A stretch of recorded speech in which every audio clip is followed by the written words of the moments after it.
Start. Now I venture to ask, can any law, whether it is social or economic, be applicable with equal force when society has changed completely? Stop. Let us take the India of 1,000 or 2,000 years ago. Stop.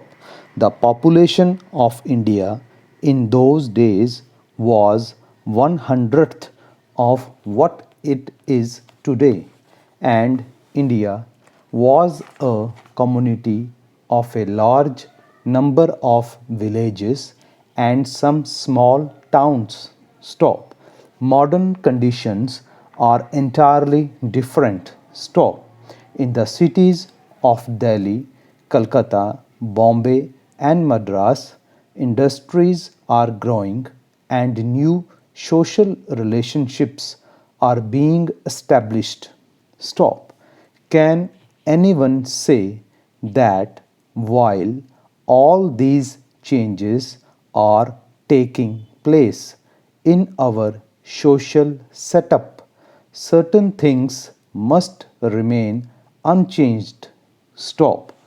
This bill has been discussed here for a few days, but behind it lie years and years of investigation. Stop. First, there was committee which functioned for a number of years. Stop. Here in this parliament, this matter has come up for the last 3.5 years. Stop. Even before this parliament came into being, bills had repeatedly been moved. Stop.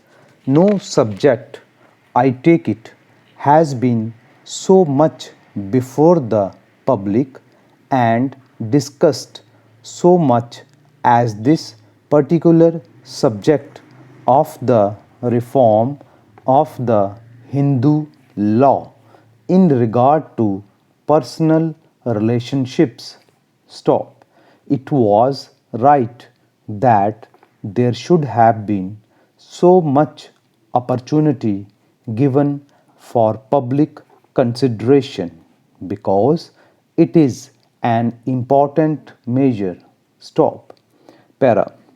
This morning a fact came to my notice that in the small state of Saurashtra, one of our smallest states, one of our socially advanced states, if I may say so, there is on an average one suicide a day among the women because of maladjustments in human relationships. Stop. The figure was over 300 in a year. Stop. You can calculate the proportion it works out to in that state. Stop. These are authentic figures which the chief minister of that state gave me. Stop. This shows the maladjustment and the difficulties that the women have to face. Stop. I have no doubt that similar statistics may be collected from other parts of India. Stop. Para. I had the privilege of listening to the speech of the honorable member opposite. Stop. The more I listened to it, the more confused and surprised I got. Stop.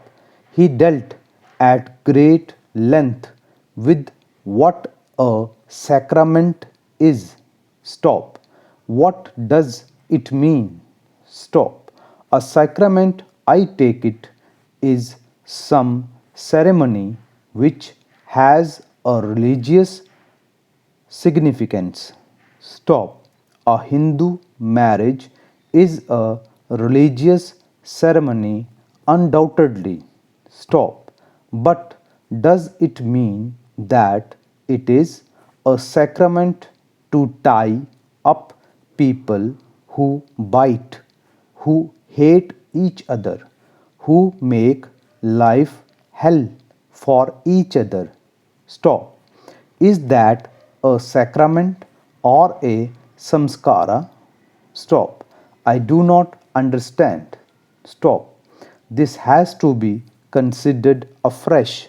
Stop.